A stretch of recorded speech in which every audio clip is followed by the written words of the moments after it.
فکر نه کوم چې موږ د حل لاره دې راوباسي. اوس که موږ ګټې ته بوځي موږ ښې خوا ته بوځي خو نه رالانو خدای دې خیر ورکړي. مرګن زه وایم دغسې یعنې شیان چې اوس ورته وګورې یوه وایي په جلال آباد کې راته خو دغه د طب محصله د ځان یې وژلی دی، بل هلته استاد استعفا وکړه، بل دغه دی استاد دی ناست استاد استعفا وکړه، لا بل څه رقم وکړه. ما د تو که د ټیکسي څه پوښتنه وکړې، که د دوکانداره پوښتنه وکړې، که د کښتګر او بزګره پوښتنه درته وکړې، هغه وایي وروره دغه شته وه، دغه شی دې بند دي، دغه شی دې بند دي. و مولوي صاحب ته د شریعت په چوکاټ کې لاره ورته خلاصه کړه.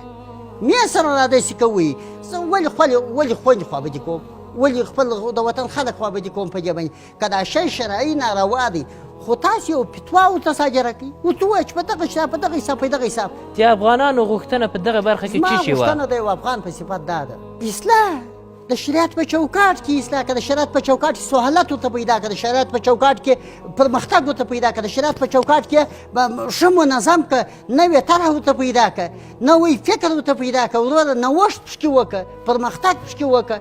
مرګن دا چې موږ هغه زاړه عالم په زرولي ما ته ټول مال دا دغسې کیسه ده چې یو ورځ وایي دا مطلق داسې نه دی. اوس خو جمهوریت چپه سوی دی، اوس خو هغه سیستم هغه چوکاټ پاته دی، هغه تخنیکي شیان دي. دا چې موږ ګرده د بیخه باسو ګرده چپه کوو غورځوو، په دې د ملت پیسې تللي دي. زه وایم شی که په شرعي توګه ناروا دی ووایه بند یې کړه، موږ هم نه غواړو، د شریعت خلاف هېڅ شی نه غواړو. مرګن که پر شریعت برابر دی خدای ما ته حق راکړی دی، زه هم د دې وطن سړی یم، مظلوم یم، بیچاره یم، په لیاز د خدای وزیر صاحب موږ ساک ما کړه.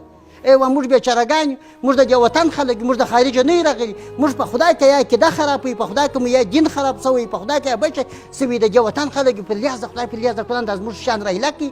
وایم تاسې راته وایاست، تاسې ملایان وایي چې خدایي ستا حق دی، ته وایه چې خدایي ستا حق دی. ملا صاحب دین خو ما ستاسې زده کړی دی، نو خو ته راته وایه حق دی، نو نن یې ولې راڅاخې؟ خو زه مسلمان یم، په دې چې بیچاره یم، په دې چې مظلوم یم، په دې چې بس وس نه لرم. نور خو دې نه مخالفت کوم، څوک چې د خشونته کار اخلي په دې ملک کې خدای دې خوار کړي نالت شي، څوک چې د پاڅون خوا حساب اخلي هغه دې نظامي ځواکونه ستا ورور هغه دې وایي په سر باندې. مرګن هغه شی زه وایم عریض یم، د خدای پر لیاز عریض یم، الله تا ته عریض یم، ستا مخلوق ته عریض یم، دغه مسؤلینو ته عریض یم. که زما حق دی وروره راکړه زما حق، که زما حق نه دی وروره په دا خوله مې ووهه پسې وایي مې ښه دا شی که سره چې ورکوه که 50 کاله بعد وکړه خواته او که ته زه اصلاح کوم. وایم زه خواست درته کوم یو بله طریقه په مخ ور واچوه، دا خلک د څه خوا بدې کېږئ، دا د امارت ته تاوان کوي، امارت اشغال دې مات کړی دی، نوش جان امریکا دې ماته کړې ده، شرعي حکومت راولي، اسلامي حکومت راولي، الله دې خیر درکړي، خدای دې وزونه درکړي. مرګن زه هم د دې وطن سړی یم، هغه حق چې ماته الله راکړی دی هغه زما څه مه اخله، بل بیا بیچارهګي ما سه زما نو بل څه زور څه چغې و خو نارې و، خو دا چې ښځه هلته یوه داسې کوي استاذ استعفا کوي یا بل داسې کوي یا بل داسې کوي. ای سړی دا زموږ ملک خو خرابېږي، په خدای که ښې خوا ته ځو، که ښې خوا ته تلای ځو. قرآن کې مې دا خبره کړې وای، دا یو درد دی چې دې خلکو ته وایي، د خدای روی هم درته نیسو، د قرآن روی هم ورته نیسو چې ای سړی وایم ستا تاوان زما تاوان دی، په خدای پوهېږم، په خدای امارت ستا قرباني درکوی سم، په خدای امارت ستا خوښ درکوی سم، په خدای ستا ټول شان درکولی سو، ستا ستړیا درکوی سم. مرګن امارت دغه لار کتاب چې راخیستې د سړی دغه لار د دا ولسونو سره دې فاصله راولي. زه د یو ولس سړی یم، دا ناکه خو نه یم شروع، خو نه څوک پیسې راکوي، نه مزدوري راکوي، نه ورور دلته موږ ته څوک شی راکوي، ورجې غوښې راکوي. مرګن دا چې درته وایم امارت ستاسو د خلکو خوا بجېږي، د بله خوا دې والله کې مې پیرزو کېږي، خدای نه خسته سبا ته ټکر راځي، په دا ټکر کې خو زه هم سره درس نه دی اخیستل سوی له تېرو نه د وایم که مې اخیستې وای ولې داسې کېدلو.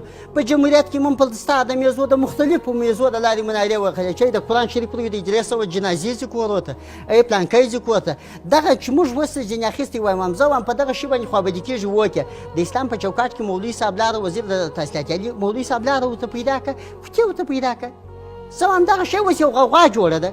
دا اوس موږ ته سپورو موږ څه خو د دې وطن خلک ورور موږ خو نه په خارج کې نه د سکیپ ته لارې پې نه یو. زه وایم په دې وطن کې یو غوغا جوړه ده، یو وایي ولې بند کړي دي، بل وایي ولې بندوي، بل وایي د ښځو له بندوي، بل وایي بل فرمان هم په پسې دی. وروره دا شیان ولې سره کوو، ولې د خلکو خبرې کوو؟ موږ نړیوال څه کوو، موږ بل څه کوو، الله به حضور کوو چې د خدای حضور ته موږ ورځو څه ووایو، دې مخلوق په وړاندې باندې سبا به څه ووایو، سبا په تاریخ کې دا شیان لیکل کېږي، خو تر 1000 کالو وروسته به دا په سړي پسې خلک شراوي کوي، 1000 کاله وروسته به په تاریخ کې لیکلي خلک به شراوي کوي. ولې داسې کوو؟ راسئ دا علما دا مشران دا سپین ږیري سره راټول کړو، ته وایي چې وروره که په شریعت کې دغه شی ممانعت لري وروره هغه شی غچکه ځینې هغه شی ځینې پرېږده د شریعت څخه خلاف دی، او که نه دی نور یې وروره ویل لکه زده کړې دي وکړي دوی پوهېږي د خدای سیاسري دي، د ښځو سره جنجال ګر سره کې خوند ولاکه کوي. دا چې دا ځای ولاړ شي که څه کې د ښځو جنجال